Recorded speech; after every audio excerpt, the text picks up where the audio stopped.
নিঃসন্দেহে আজকের এই মাহফিলটা দিনই মাহফিল, এটা ধর্মীয় মাহফিল। এই দিন সম্পর্কে যারা মিথ্যা বলে তাদের সালাত কোনো কাজে আসবে না। সূরা মুমিনের 1 নম্বর আয়াত। দিন সম্পর্কে কারা কারা মিথ্যা বলছে আমি 1টা মিনিটের ভিতরে বলতে চাই। যেমন কোরআনে বলছে আল্লাহর হাত আছে, একজন বলছে আল্লাহর নিরাকার, তাহলে দিন সম্পর্কে আল্লাহ সম্পর্কে মিথ্যা বলল। যে বলছে আল্লাহর দেখা যায় না, কোরআনে বলছে আল্লাহ পাকের স্মরণ করো। আল্লাহর স্মরণ করা মানে কি? আর স্মরণ করার ভিতরে তো দেখা শব্দ আসছে। অদেখা বস্তু কি স্মরণ করা যায়? কোরআনে কোনো আয়াতে বলছে নাকি তুমি এরকম ভাবে আল্লাহকে অদেখা, আল্লাহকে দেখা অসম্ভব, এটা তো বলে নাই। তোমরা যে সমস্ত আয়াত নিয়ে আসছো আল্লাহ দেখার অসম্ভব ব্যাপারে, সেই যুক্তিগুলো হচ্ছে একবারে তোমরা বলছো মুসা আল্লাহকে দেখতে চাইছিল, মুসাই আল্লাহকে দেখিনি। তুমি হাসিবুল চিশতি গোপাল আবতর আল্লাহ স্মরণ করবা দেখি, এটা কি হয় নাকি? মুসার থেকে কি তুমি বেশি হয়ে গেলে নাকি? এরকম ভাবে শয়তান তো আক্রমণ করবি। মুসা আল্লাহকে দেখতে চাইল, তাহলে প্রথম বক্তা কে হইল? মুসা। হে প্রভু আমার দেখা দাও। আর আল্লাহ বিল্লাহ তারানি, তুমি দেখা পাবে না। তাহলে প্রথম কথাটা মুসার কথা, দ্বিতীয় কথা আল্লাহর কথা।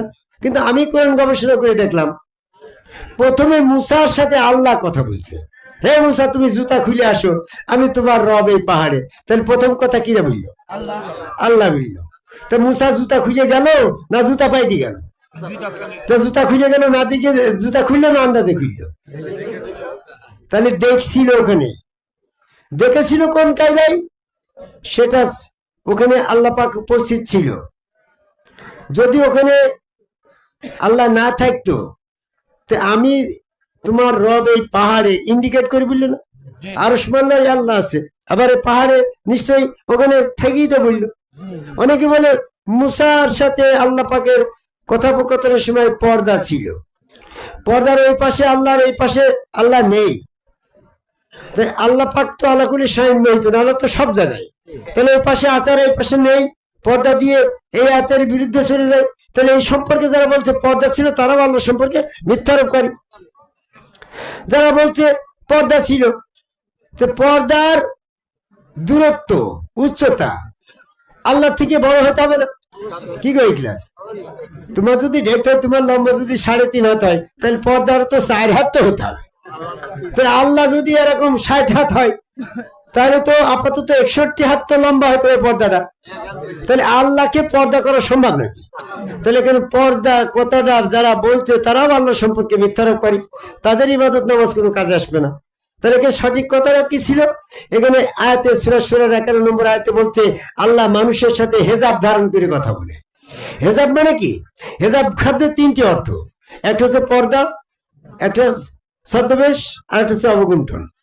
হেজাব শব্দের পর্দা অর্থ করতে হবে 2 মানুষের ভিতরে, 2 সৃষ্টি বস্তুর ভিতরে হেজাব মানে পর্দা হবে। কিন্তু হেজাব মানে আল্লাহ এবং বান্দার মাঝে যখন হেজাব শব্দ আসবে ওটা জানতে হবে ছদ্মবেশ।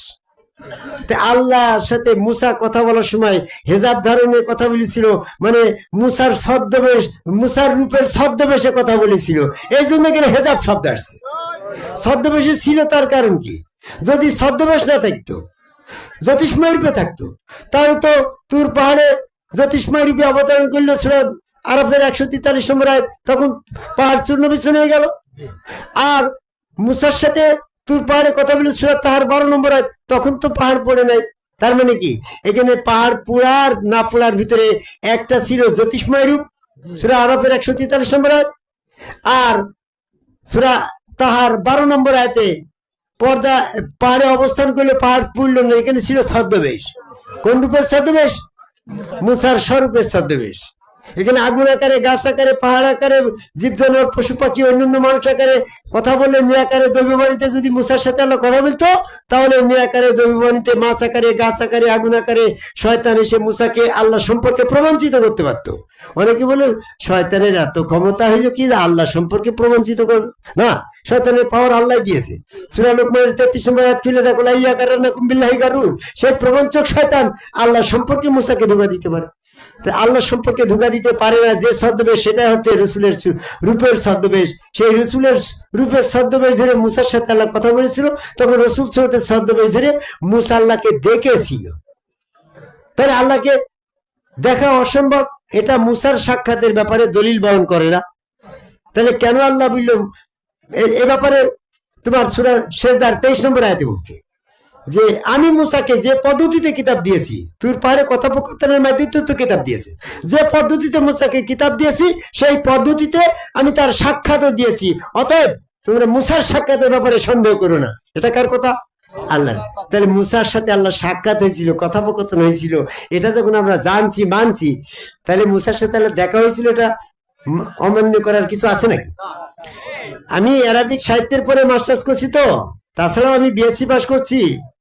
আমি এরকম ভাবে সায়েন্সের ছাত্র, এলএলবি পাস করছি, উকালতি পাস করছি ঢাকা বিশ্ববিদ্যালয় থেকে। আমি তোমার আমার কথা তুমি না বুঝলে আমি তোমার বুঝিয়েই ছাড়ব না। দেখা শব্দ আগে না সাক্ষাৎ শব্দ আগে? আগে দেখা হবে, তারপরে তো সাক্ষাৎ হবে। দেখা শব্দের আরবি আছে রায়, আর সাক্ষাতের শব্দ আছে লিকায়। দেখার পরে কথা হলে ওটার নাম সাক্ষাৎ, আর দেখা হয়েছে কথা হয় নাই, ওটা সাক্ষাৎ নাই। তা আল্লাহ মুসার সাথে সাক্ষাৎ দিয়েছে, সাক্ষাতের ব্যাপারে সন্দেহ করতে না করছে। সূরা সেজদার 23 নম্বর আয়াতে লিকায় শব্দ আসছে, তার মানে অবশ্যই আগে দেখা ছিল। তাহলে মুসা আল্লাহকে দেখেছে। হাসিবুল চিশতির কাছে আমার প্রশ্ন, তাহলে আল্লাহ লান তারানি বলল যে সূরা আরাফের 143 নম্বর আয়াত, এখানে ঘটনা ছিল মুসার সাথে আল্লাহ পাকের কথোপকথনের সাক্ষাতের দর্শনের ভিতরে ছিল মুসার স্বরূপে আল্লাহ দর্শন। প্রত্যেকদিন মুসার সাথে আল্লাহ দর্শন করে করে, স্বরূপে দর্শন করে করে মুসা বলল আমি দেখার ব্যাপারে ফার্স্ট হব। আল্লাহ পাকের আসল রূপ আরো সাজিমিতে আমার মতন মুসা রূপ নিয়ে তার বসেনি। আল্লাহ তো একটা জ্যোতিষময় রূপে তো সেখানে আছে, আমি সেই জ্যোতিষময় রূপে আল্লাহকে দেখবো। তাই মুসা আল্লাহকে বলে হে প্রভু, আমি তোমার জ্যোতিষময় রূপে দেখতে চাই। আল্লাহ তখন বলল লান তারানি, হে মুসা তুমি আমার জ্যোতিষময় রূপ দেখতে পারবে না। কারণ পারবে না, জ্যোতিষময় রূপ তুমি সহ্য করতে পারবে না। বিশ্বাস না হলে পাহাড়ের দিকে তাকাও, পাহাড়ে আল্লাহ পাকের জ্যোতি অবতরণ করলো, পাহাড় চূর্ণ বিচ্ছিন্ন হয়ে গেল, মুসা জ্ঞান হারিল। এটা হচ্ছে জ্যোতিষময় রূপে দেখা যাবে না। এই আয়াত দিয়ে তুমি সাধারণ ছদ্মবেশে রসুল থ্রুতে আল্লাহ দর্শন করা যাবে না, এটার প্রতিবন্ধকতা সৃষ্টি করা কোরআনের সাথে মিথ্যা আরোপ করা। আল্লাহ সম্পর্কে মিথ্যা আরোপ করে সবচেয়ে বড় জালিম। তাদের ইবাদত বন্দী কাজে আসবে না। সূরা মাউনের 6 নম্বর আয়াত। আমি সংক্ষিপ্ত পরিসরে আল্লাহ সম্পর্কে সত্য কথা কোরআন মোতাবেক চলার আহ্বান করে আমার কথা শেষ করি। জয় গুরু।